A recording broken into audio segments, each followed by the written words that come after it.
الأستاذ رضا الأمين رئيس الجمعية له مداخلة من أجل التوضيح فيما يتعلق بالمداخلة الأولى للأستاذ رافع، لكن أنا كنعتقد على أننا نفتحوا لائحة ديال التدخلات. إذا سمحتوا لي باش خلينا أننا نضمن اللي يطلب التدخل الأستاذة الاسم والصفة. وأستأذنكم من أجل توضيح للسيد رئيس الجمعية فيما يتعلق بالمداخلة قبل مداخلة الأستاذ رافع وما يتعلق بالمسألة ديال التدريب لفائدة السادة القضاة اللي تقدم بشأنه توضيح الأستاذ رضا الأمين. استجبنا وإحنا المحامون والقضاة ماشي بحال الشرطة تكميليين وراء أفراد الأسرة القضائية، وبعض المرات كتكون عندنا مصالح مختلفة، دونك هذا مشغول على التعريف ديالك. دابا على سبيل التوضيح، اعتقال احتياطي اكيد في المغرب راه فيه التعسف. كتعرفوا راه عندكم نسبه 50% ديال السجناء في المغرب راه مازال راه الاعتقال الاحتياطي كيتسنى الحكم ديالهم. سبيل المثال مثلا المقارنه في الثمانينات في فرنسا 81 82 83 كان حتى هي 50% ديال الناس كيمشي واحد ما عرفناش واش ارتكب ديك الجريمه ولا لا، ولكن كاين فيه الحبس، يعني القاضي ولا الوكيل ولا غير الحبس. كانت فرنسا في 2000 وزات واحد لا لوا سو لابريزونسون دو ليسونس، قاموا باش وضعوا واحد لي ليميت ذاك اللجوء الاعتقال الاحتياطي، ولكن اكيد انه كاين واحد نوع من التعسف. انا فاش متفق معك هي الى ديك السلطه التقديريه حاليا القاضي ما كافياش باش يستعمل عقله وقلبه باش يوضع الناس في السجن ولا لا، ولا ما كافياش نعاونوه بواحد القانون اللي يعطيه معايير واضحه ومحدده. ثانيا المساله اللي يمكن نتقلقوا عليها شويه بالنسبه للهيئه القضائيه، هذه القضيه ديال السجن القاضي يمشي يشوف شويه الحبس، راه كاينه في بعض الدول. ودابا انا كنشكرك حيت عطيتني فكره، انا غنعرفها الوزير ديالكم ولا المدير اللي بعث الدراسه القضائيه. في فرنسا مثلا القاضي في التكوين ديالو كيمشي اسبوعين يسكن في الحبس، وفي ديك جو سيمانات اللي كيدوز في الحبس الليله كيدوزها بحال مع المعتقلين باش يجرب شويه يشوف ديك. واللي سمحت لي باش نرجعوا لديك النقطه، احنا لاحظناها كمحامون في الممارسه ديالنا، كتلقى بعض المرات شي حاجه بسيطه، واحد تغوط مع بوليسي كيمشي للحبس 3 شهور كيتسنى المحاكمه ديالو. علاش؟ كانت بسيطه، ديروا تحت المراقبه القضائيه، حيد له جواز السفر، الكفاله، هادشي كيدار متفق معاك، ولكن مازال نسبه كثيره بزاف ديال الاعتقال الاحتياطي. وشكرا. Association d'avoir organisé cette conférence ou cette table ronde pas pour restructurer un débat qui est déjà présent dans la société, mais pour insister sur l'importance de ce débat, parce que, comme Sireda Oulamine l'a indiqué dans son intervention, la réalité, le contexte produit toujours des incidents qui nous incitent en permanence à réfléchir davantage sur nos actes, sur la notion, je dis bien la notion et la question des droits humains, et sur la question, bien sûr, des libertés, bien sûr qu'on ne peut pas diviser ou subdiviser en plusieurs parties partielles. Ou bien on parle un langage clair et net, universel, bien fondé, bien structuré, bien institutionnalisé, ou bien on est toujours et encore dans l'hypocrisie sociale et dans l'hypocrisie de la société humaine. Moi je crois que le débat dans ce genre de sujet n'est jamais définitif, parce que les réponses ne sont jamais définitives. Tout est relatif. Mais ce qui nous manque, c'est ce respect réciproque qui nous permet d'approfondir le débat. Bien sûr, nous sommes toujours, en quelque sorte, pris dans l'engrenage de cette problématique quand on parle des libertés individuelles ou les libertés de l'individu et les libertés publiques. mais on n'a pas encore résolu la question. Pourquoi? Parce que le monde entier est en train de changer radicalement dans sa vision concernant la question des droits. Et bien sûr, il y a ceux qui défendent un principe et d'autres qui défendent un autre principe. Et il y a un système de valeurs qui a été instauré, un système juridique, un système de loi qui a été instauré par l'homme lui-même et qui est en train d'être bafoué par l'homme lui-même. Donc, l'affaire que nous a rappelé notre ami Reda, bien sûr, l'affaire d'Isgal, l'affaire de Fès, qu'est-ce qu'elle a provoqué dans la société? Elle a provoqué dans la société, justement, un discours d'accusation réciproque. Mais elle n'a rien fait pour relancer le débat et le mettre dans les rails de la réflexion pragmatique et positive. Et donc, dans cette réflexion, nous sommes tous concernés. Mais qui sont ce nous dont on parle? Moi, je vous remercie d'avoir, bien sûr, invité notre ami Dr Mellali, un spécialiste, bien sûr, dans un domaine dont on a besoin dans ce genre de débat. Moi, je crois que ce qui nous manque, d'abord, c'est que nous n'avons pas encore mis le débat dans le cadre de l'institution.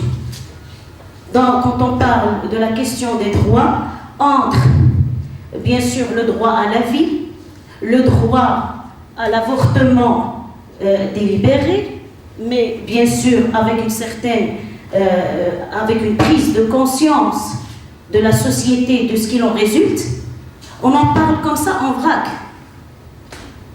Bien sûr, qu'est-ce que nous sommes en train de faire? On est en train de, en quelque sorte, de tomber dans un faux discours.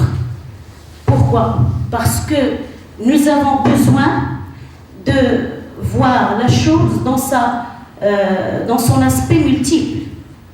Quand on parle du droit à la vie, on est entre la question du droit, le moral, le juridique, l'éducatif, le social, le politique.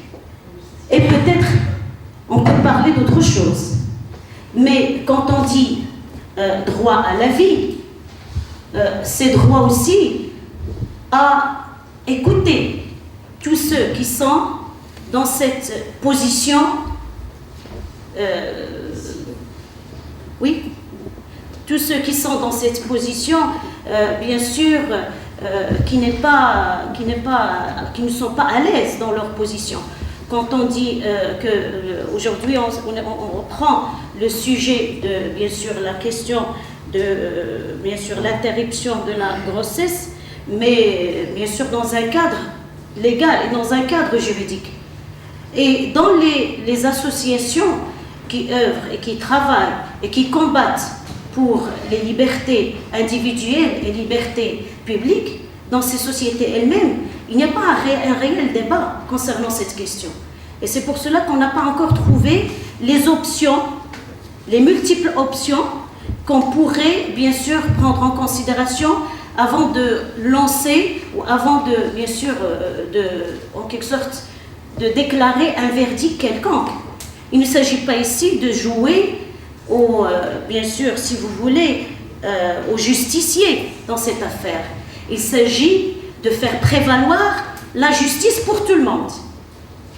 Pour ceux qui ont commis le crime, et pour ceux qui sont victimes du crime, et pour ceux qui défendent le droit à la vie, et pourquoi pas pour ceux qui ont une autre vision des choses. Donc, nous sommes toujours dans un faux dialogue, et nous n'avons pas encore établi des règles de base, des règles sur lesquelles on pourrait être d'accord, des règles de base pour, bien sûr, relancer à nouveau le débat. Parce que l'affaire d'Inskal, par exemple, les autres affaires qui sont suivies, bien sûr, qu'est-ce qu'elles ont servi à faire? Elles ont servi à une chose importante. Ils nous mettent devant le miroir. Ils reflètent notre réalité paradoxale. Dans cette société qui se dit progressiste, mais en même temps trop archaïque et trop fermée, ou trop enfermée dans des valeurs que la génération d'aujourd'hui n'accepte plus et bien sûr n'a pas à l'accepter ou à les accepter si elle n'en est pas convaincue. Donc il faudra qu'on soit convaincus nous-mêmes de cette question des droits qui est ouverte à toutes les options pour que nous soyons bien sûr en situation légale, en situation juste et bien sûr pour donner un sens à notre dialogue au nom des droits humains, parce que qu'est-ce qu'on fait pour les milliers et les milliers qui meurent chaque jour partout dans le monde à cause des guerres et des luttes bien sûr qui n'ont aucun sens? Qu'est-ce qu'on fait de ces vies? Est-ce qu'elles n'ont pas le droit à la vie aussi? Donc, nous, quand on ouvre le débat, on l'ouvre comme si on est, bien sûr, dirigé dans ce débat seulement vers un sens. Et on oublie que partout dans le monde, l'homme est victime de la violence créée par l'homme lui-même. Et les hommes sont victimes de cette violence qu'ils ont en quelque sorte engendré eux-mêmes. Et qu'est-ce qu'on fait des milliers et des milliers d'enfants dans le monde entier qui n'ont pas le droit à cette vie, qui n'ont pas le droit à une vie de respect pour l'humanité? Donc on n'ouvre pas le débat dans un sens et on l'oublie dans un autre sens, on doit l'ouvrir dans tous les sens, parce que le droit humain est un droit pour tout le monde et non pas pour certains quand il est bafoué pour les autres ou par les autres. Je vous remercie de votre écoute. للحياة وجمالية الوجود.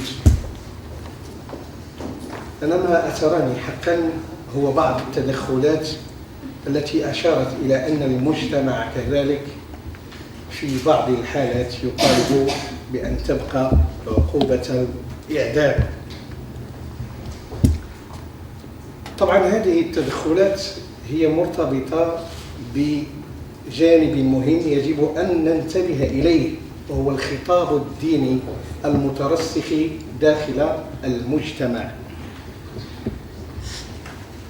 لأن هذا الخطاب هو المؤسس للشخصية ديال المجتمع ديالنا، حيث ما كيتم فقط بواسطة المدرسة أو المسجد، بل ينطلق من البيت مرورا بالشارع، والكل يدلو بدلوه في هذا المجال الديني. لكن الأخطر حينما نقف أن والآخرة خير وأبقى، ملي نوقفوا قدام هذه كيفاش كتفسر للناس؟ بمعنى راه فن العيش وجمالية الوجود ما عندناش في الثقافة ديالنا للأسف الدينية، لأن كنرسخوا راه الدنيا زائلة، وراه من بعد عاد نتمتعوا ما بعد التحلل، أي ما بعد الموت. وهذا هو الشيء الخطير الذي يجب أن ننتبه إليه. كاين الجنة والحور العين والخمور وأنهار من لبن، هذه الأشياء هذه كتخليك كتقول بأن راه هذه هي الدنيا زائلة، شبينا حنا الدنيا. بمعنى حتى حب الحياة نحاول من خلال خطاب ديني خاطئ أو تفسير ديال هذا الخطاب أننا كنعتبروا حتى الحياة راه غير شي حاجة. هذا ما لدرجة كيوصلوا كيرفعوا الإنسانيته بما يسمونه خطأ الزهد، كتزهد من هذه الدنيا كاع ما عندنا ما نديرو بها. وهذا هو الخطير، بمعنى أنه يجب الانتباه إلى أن النص الديني والمقدس يلعب دور أساسي في ترسيخ مجموعة من الأفكار المضادة للحياة ولحب الحياة ولفن العيش. ومن هنا لا غرابة أن يكون البعض مساندا أو مدافعا عن أن تبقى حرية أو أن تبقى عقوبة الإعدام. وأعتقد أنه لا أريد أن أدخل الموضوع في بعده الفلسفي والفكري، ولكن أريد فقط أن ننتبه إلى مثل هكذا تفسيرات التي تبدو أنها تمر هكذا ببساطة، ولكنها تترسخ في ذهننا منذ الصغر. وأعتقد أن العرض الذي قدمه الدكتور فيما يتعلق بالجانب التربوي والنشء ديال الطفل كيفاش كنتعاملوا معاه وكيفاش كنتواصلوا معاه، كذلك أعتقد أن الخطاب الديني كيرسخ هذه الثقافة ديال عدم التعامل الأفقي، ولكن كاين التعامل ديال الكبير لو احترم، يعني المفهوم ديال الاحترام كذلك كيرسخ لنا واحد المجموعة ديال الثقافات، أو حتى المصطلح ديال قلة الحياء.